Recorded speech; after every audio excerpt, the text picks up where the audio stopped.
Hi welcome vision लोग।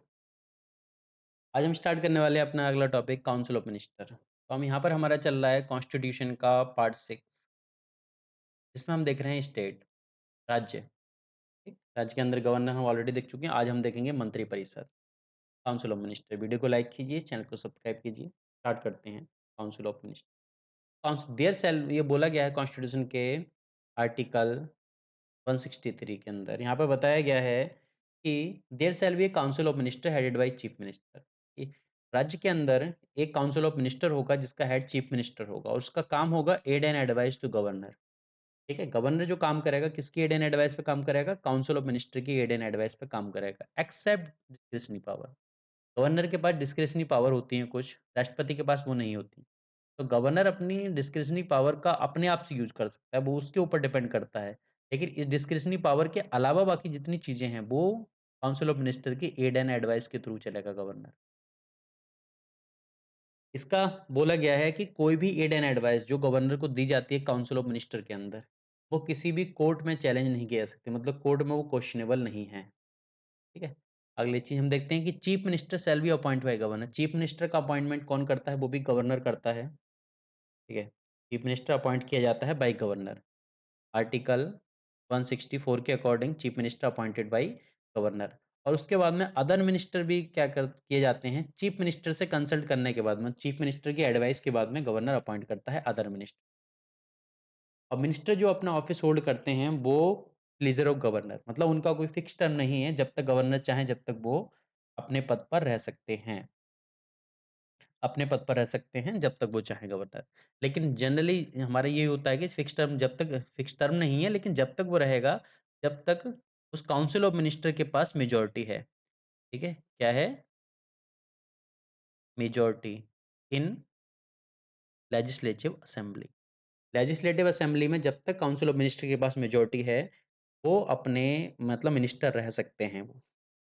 और council of minister collective responsible होते हैं लेजिस्लेचर के लिए। कलेक्टिव रिस्पॉन्सिबल मतलब अगर जो चीफ मिनिस्टर है, चीफ मिनिस्टर की कुर्सी चले गई, चीफ मिनिस्टर रिजाइन दे दे, तो पूरी काउंसिल ऑफ मिनिस्टर भंग हो जाती है। लेजिस्लेचर को लगता है कि काउंसिल ऑफ मिनिस्टर सही से काम नहीं कर रहा, तो लेजिस्लेचर नो कॉन्फिडेंस मोशन लेके आ सकती है। ठीक है? और वो नो कॉन्फिडेंस मोशन आने के बाद में पूरी काउंसिल ऑफ मिनिस्टर भंग हो जाती है। इसके अलावा काउंसिल ऑफ मिनिस्टर कितनी हो सकती है? तो काउंसिल ऑफ मिनिस्टर के अंदर क्या होते हैं? मिनिस्टर होते हैं, काउंसिल ऑफ मिनिस्टर। यहाँ पर क्या होते हैं? मिनिस्टर होते हैं। तो मिनिस्टर हमारे मैक्सिमम कितने हो सकते हैं? तो यहाँ पर बताया गया है कि 15% जो टोटल हाउस की मेंबरशिप है, ठीक है? मतलब लेजिस्लेटिव असेंबली के जो मेंबर हैं, उसके 50% जितने भी मेंबर होंगे वो हमारे कितने हो सकते हैं? मिनिस्टर हो सकते हैं। मतलब लेकिन मिनिमम 12 होने चाहिए। ठीक है? मतलब मान लो कि अगर 100 है, लेजिस्लेटिव असेंबली की जो टोटल सीट है, मेंबर हैं 100 हैं, तो 100 में के 15 लोग क्या हो सकते हैं? मिनिस्टर बन सकते हैं। लेकिन 12 से कम नहीं हो सकते। अगर 50 है तब भी 12 रहेंगे, अगर 40 है तब भी 12 रहेंगे। ठीक है? इस चीज़ को बाद में ऐड किया गया था, ये स्टार्टिंग में नहीं थी। 91 कॉन्स्टिट्यूशन अमेंडमेंट एक्ट के अंदर, ठीक है? इस चीज़ को ऐड किया गया था। उसके हिसाब से हमारे 91 कॉन्स्टिट्यूशन अमेंडमेंट के हिसाब से चलते हैं ये। लेकिन मिनिस्टर कौन बन सकता है? मिनिस्टर हर वो कोई भी मेंबर मिनिस्टर बन सकता है, चाहे वो लेजिस्लेटिव असेंबली का मेंबर है या नहीं है। लेकिन मिनिस्टर बनने के बाद में उसे विदिन 6 मंथ टाइम पीरियड होता है, 6 मंथ के अंदर उसे किसी भी हाउस की मेंबरशिप लेनी पड़ेगी, या तो लेजिस्लेटिव असेंबली की या काउंसिल की उसे मेंबरशिप लेनी ही पड़ेगी। ये उसकी कंडीशन आती है हमारी। अगला हम देखते हैं जो काउंसिल ऑफ मिनिस्टर है। काउंसिल ऑफ मिनिस्टर जैसे हमने प्राइम मिनिस्टर के टाइम पर देखा था, तो यहाँ पर भी काउंसिल ऑफ मिनिस्टर जो हमारी मेंशन की गई है आर्टिकल 164 में, काउंसिल ऑफ मिनिस्टर, ठीक है? Minister and council of minister. तो यहाँ पर बोला गया है कि हमारे 4 टाइप की होती है। 4 टाइप की होती है, जिसका जो हेड होता है, headed by chief minister. Chief minister को हेड करता है, ठीक है? काउंसिल ऑफ मिनिस्टर को हेड करता है चीफ मिनिस्टर। इसके अलावा उसमें कैबिनेट मिनिस्टर होते हैं, इसके अलावा मिनिस्टर्स ऑफ स्टेट होते हैं और डिप्टी मिनिस्टर होते हैं। ठीक है? डिप्टी मिनिस्टर होते हैं जो हमारा चीफ मिनिस्टर हो गए, कैबिनेट मिनिस्टर हो गए, मिनिस्टर ऑफ स्टेट हो गए, डिप्टी मिनिस्टर हो गए। डिप्टी मिनिस्टर का काम है या तो मिनिस्टर ऑफ स्टेट को या फिर कैबिनेट मिनिस्टर को असिस्ट करना। इनके सहायक के तौर पे काम करते हैं ये हमारे जो डिप्टी मिनिस्टर वगैरह होते हैं।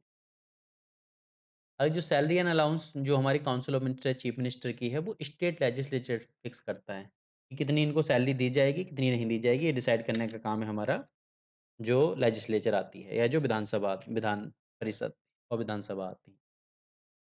कोई भी मिनिस्टर है, before a minister enter upon his office, governor shall administer to him oath of the office in secrecy.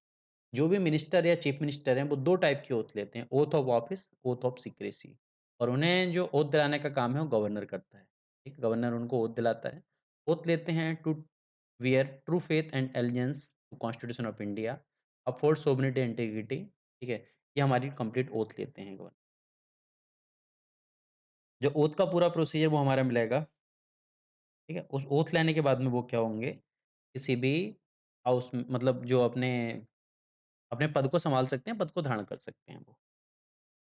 अगला हम देखते हैं चीफ मिनिस्टर। चीफ मिनिस्टर क्या होता है? काउंसिल ऑफ मिनिस्टर का हेड होता है। चीफ मिनिस्टर के फंक्शन, पावर एंड फंक्शन देखेंगे, क्या-क्या फंक्शन होते हैं। चीफ मिनिस्टर जो है चेयरमैन होता है स्टेट प्लानिंग बोर्ड का। स्टेट प्लानिंग बोर्ड का चीफ मिनिस्टर चेयरमैन होता है। इसके अलावा वाइस चेयरमैन होता है कंसर्ट ज़ोनल काउंसिल का। वाइस चेयरमैन जो होता है वो रोटेशन बेस होता है, रोटेशन। मतलब मान लो कि एक पूरे ज़ोन बना हुआ है, ठीक है? उस ज़ोन में एक स्टेट का जो चीफ मिनिस्टर वाइस चेयरमैन बन गया, अगली बार दूसरे स्टेट का चेयरमैन बन जाएगा, अगली बार दूसरे स्टेट का वाइस चेयरमैन बन, ठीक है? अगला, वो मेंबर होता है इंटर स्टेट काउंसिल का and governor council of NITI Aayog. जो नीति आयोग है उसकी गवर्नर काउंसिल का मेंबर होता है। ठीक, वो चीफ स्पोक्समैन है ऑफ स्टेट गवर्नमेंट, मतलब स्टेट गवर्नमेंट का जो मुख्य वक्ता कौन होता है, वो चीफ मिनिस्टर ही होता है। ठीक, इसके अलावा फ्लोर ऑफ हाउस के ऊपर जो पॉलिसी होती है उनको अनाउंस करने का काम किसका होता है, वो भी चीफ मिनिस्टर का होता है।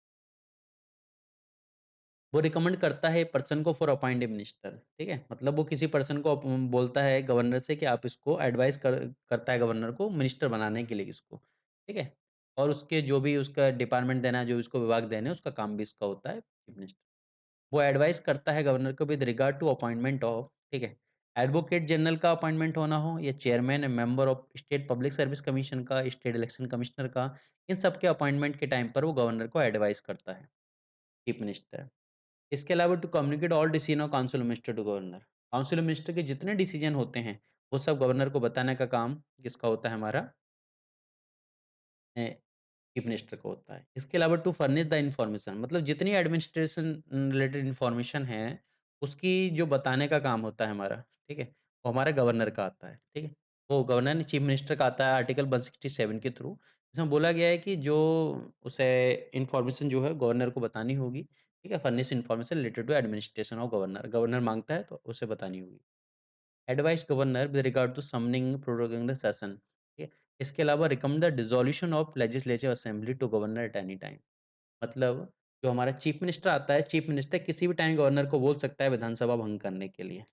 लेजिस्लेटिव असेंबली को भंग करने के लिए इस टाइम बोल सकता है, रिकमेंड कर सकता है गवर्नर को। ठीक है? तो ये हमारी पावर एंड फंक्शन देखी हमने गवर्नर की, वो चीफ मिनिस्टर की। वीडियो को लाइक कीजिए, चैनल को सब्सक्राइब कीजिए। Thank you everyone.